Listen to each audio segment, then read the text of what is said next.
एक बार मेरे शंकर भगवान पे लोटा भर के जल चढ़ा कर देख, तू खुद अपने आप मूर्ति पूजन में लीन होता चला, अपने आप लीन हो।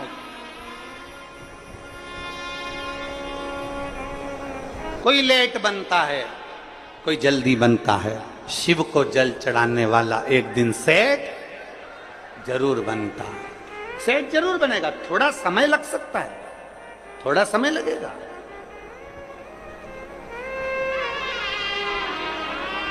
एक पत्र है,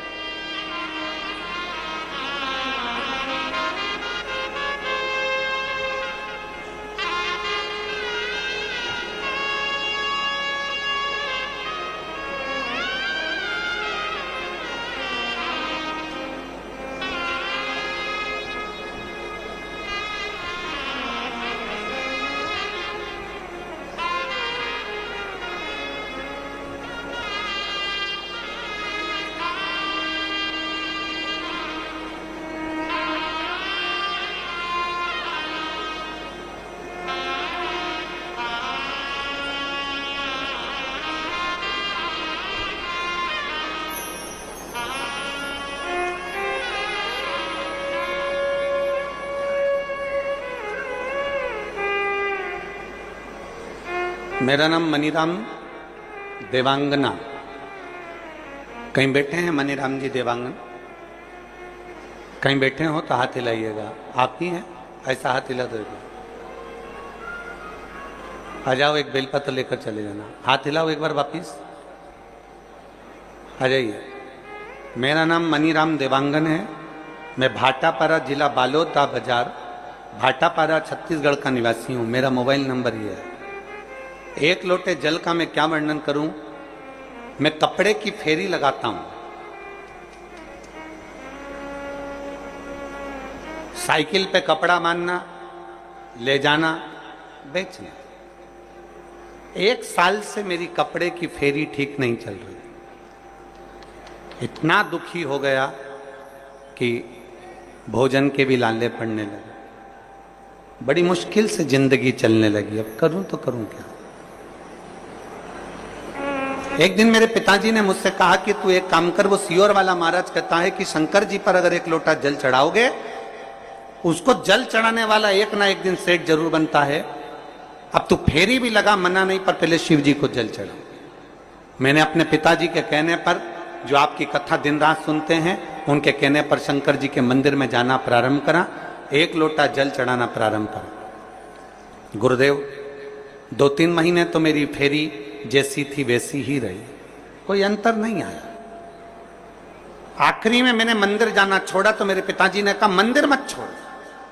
तो शिव जी के मंदिर में जा, झाड़ू पोछा लगा और 1 लोटा जल चढ़ा। अब मैंने मंदिर में सफाई करना प्रारंभ करी और मेरे बाबा का नाम लेकर जो जल शिव जी को चढ़ाता था वही मैं अपने कपड़े पर छींट देता था और कपड़ा लेकर साइकिल पर बांध कर चला जाता। आज मेरे बाबा ने ऐसी कृपा कर दी कि मुझे भी लाखों और करोड़ों में खिला दिया। मैं बाबा को धन्यवाद देने के लिए आया, मैं शिव को धन्यवाद देने के लिए आया। लाइन अच्छी लिखी है, आप और हम सब गुनगुनाते। खाली ना जाता कोई दर से तुम्हारे, खाली दर से तुम्हारे, मैं भी खड़ी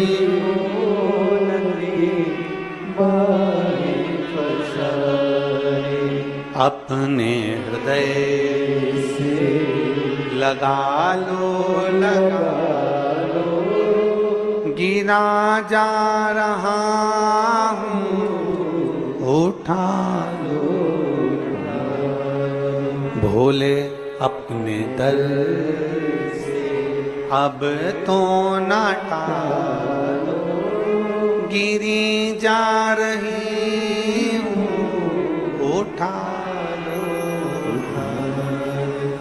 कोई लेट बनता है, कोई जल्दी बनता है, पर शिव को जल चढ़ाने वाला एक दिन सेठ। थोड़ा समय लग सकता है, थोड़ा समय लगेगा।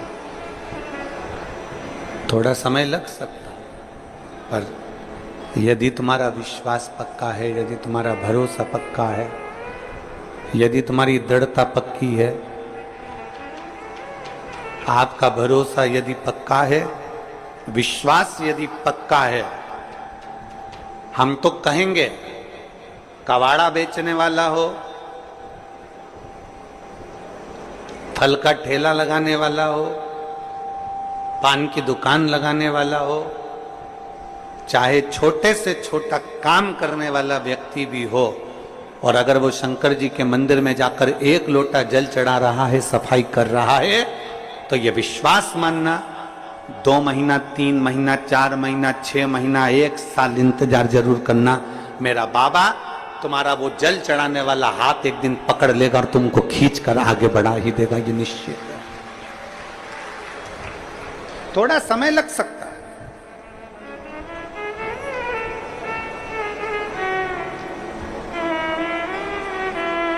थोड़ा समय लग, पर मेरा बाबा जिस दिन हाथ पकड़ेगा और खींचेगा उस दिन सुख का अनुभव। थोड़ा समय लग सकता है।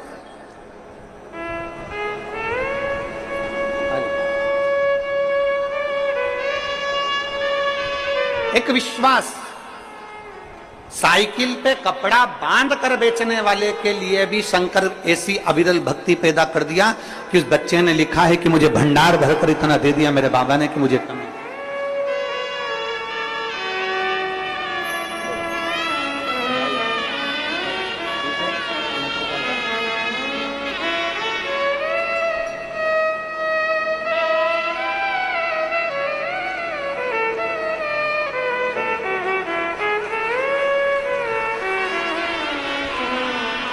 और लुटा दिया भंडार,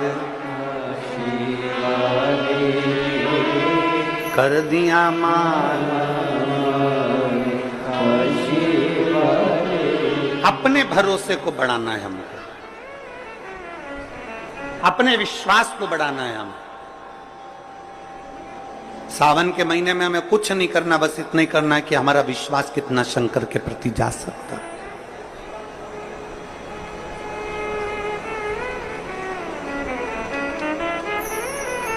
बहुत सारे मिलेंगे आपको जो शंकर जी से आपको दूर करते जाएंगे, बहुत मिलेंगे।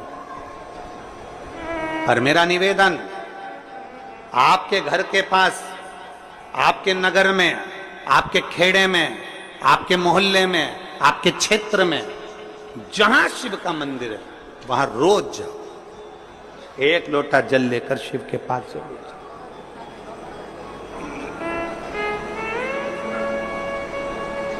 उसके दरवाजे तक जरूर पहुंचो।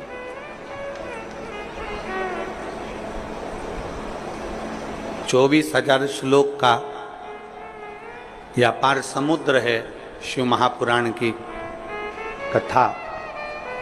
12 संहिताओं में इसको बांट दिया गया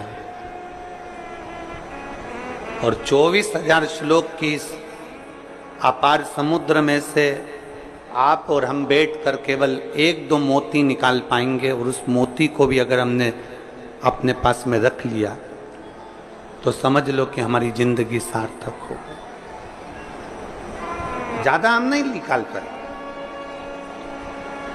शिव महापुराण में से मात्र 1-2 मोती, 7 दिन की कथा में से हमको वो अनमोल मोती निकालना है। वो मोती हमारी जिंदगी की सार्थकता को उत्पन्न करे। और जिसने 2 मोती निकाल लिए उसका जीवन सार्थक।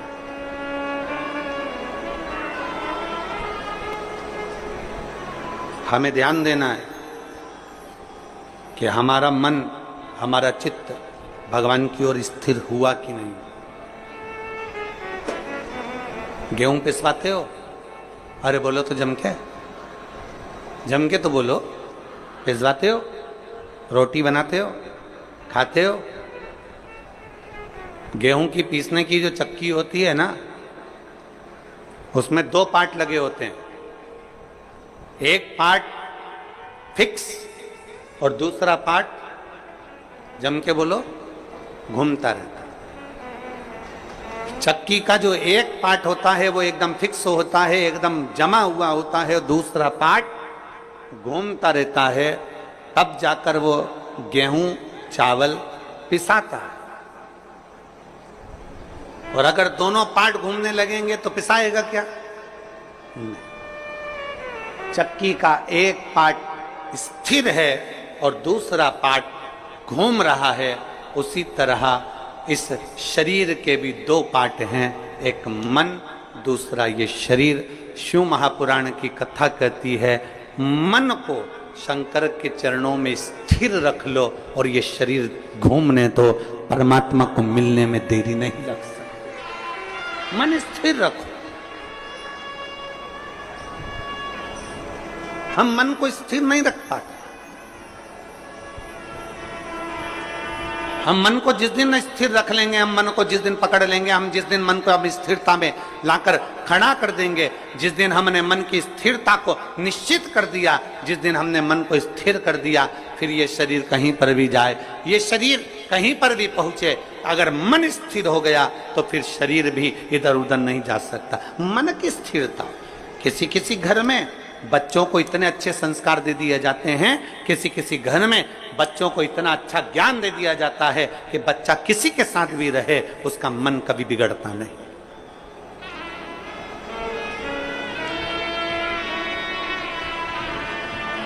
वो बच्चा कभी नहीं बिगड़ता। कितनी सुंदर बात कही है।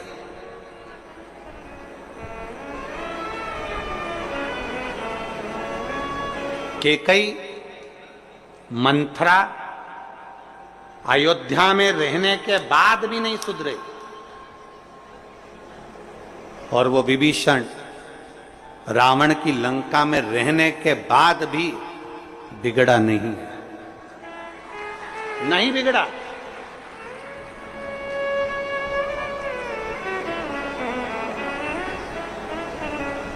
वो लंकापति रावण की लंका में रहने वाला वो विभीषण भगवान की विरल भक्ति में डूबा रहा और उस मंथरा को इतना समझाया गया, मंथरा को इतना इतना कहा गया, केकई को इतना समझाया गया, माता केकई से इतना इतना कहा गया, पर वो सुधरने को तैयार नहीं, वो संवरने को तैयार।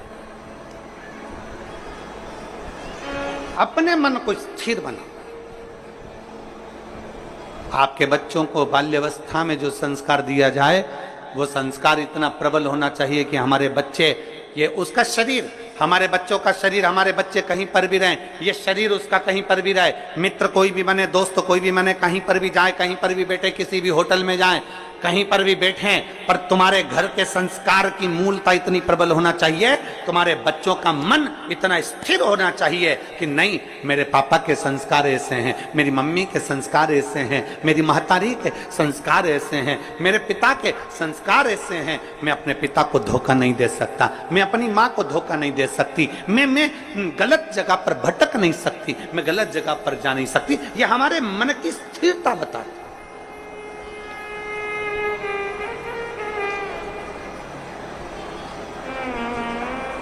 आज का जो माहौल चल रहा है ना, ये मेरी जीजियों और मेरे जितने जीजा बैठे हैं वो भी सावधानी से सुने। आज का जो माहौल चल रहा है, मोबाइल का नेटवर्क मालूम पड़ जाता है कि कहां है, मोबाइल का नेटवर्क मालूम पड़ जाता है कि कहां है, पर घर के बच्चों का नेटवर्क मालूम नहीं पड़ पाता कि वो कहां है। हमारे बेटे का नेटवर्क कहां चल रहा है, हमारी बेटी का नेटवर्क कहां चल रहा है, हमारी बेटा का नेटवर्क कहां तक है, हमारी बेटी का नेटवर्क कहां तक है, हमारे बच्चों का नेटवर्क कहां तक है, किसकी संगत में, कौन दोस्त, कौन सहेली, कहां जा रही है, कहां ले जा रही है, कहां बैठ रही है।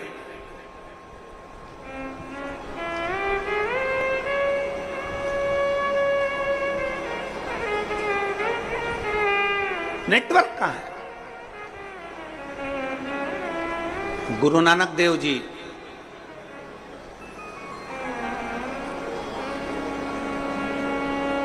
संतों के सिरमौर, गुरु नानक देव जी अपने शिष्य बाले से कहते हैं, बाले एक व्यक्ति जो कर्म करता है, उस कर्म करने वाले व्यक्ति के ऊपर उस मालिक की दृष्टि हर पल रहती है, हर पल। जैसे आज की भाषा में कहें कि दुनिया के लोग कहीं पर भी रहें, वो सोचते हैं कि हमने जो करा वो परमात्मा ने नहीं देखा, हमने जो किया वो भगवान ने नहीं देखा। हम पुण्य करते हैं तो सारी दुनिया में डोंडी पीट देते हैं, और हम पाप करते हैं तो किसी से नहीं कहते, छुपा लेते हैं। उसको लगता है कि मैंने किसी से नहीं कहा। गुरु नानक देव जी कहते हैं, बाले, हमारे एक एक कर्म पर हमारे ईश्वर की, उस परमात्मा की दृष्टि हमेशा रहती है। मोबाइल का नेटवर्क मालूम पड़ सकता है कि कहां है, पर आज के बच्चों का नेटवर्क मालूम नहीं पड़ पाता कि बच्चे कहां हैं, किससे बात कर रहे हैं, मोबाइल में किससे चैटिंग कर रहे हैं, किससे बात की जा रही है, कौन है, कौन सहेली है, कौन दोस्त है, कौन व्यक्ति कैसा है, उसको नहीं मालूम पड़ता। मोबाइल का नेटवर्क मालूम पड़ जाएगा, पर बच्चों का नेटवर्क नहीं मालूम पड़ पाता। इसलिए निवेदन आप सबसे, शिव महापुराण कथा के माध्यम से जितने मेरे विश्व के पूरे संपूर्ण विश्व में बैठे हुए श्रोता भाई बहन जो शिव महापुराण की कथा को सुन रहे हैं, उनसे निवेदन है, सावन के महीने में अपने बच्चों के हाथ में एक लोटा जल पकड़ाओ और उसको भी शिवालय तक भेजो, जिससे उसका मन स्थिर होगा। शरीर भले घूमता जाए, पर मन की स्थिरता बनना चाहिए। शरीर भले घूमे, पर मन की स्थिरता हो, स्थिर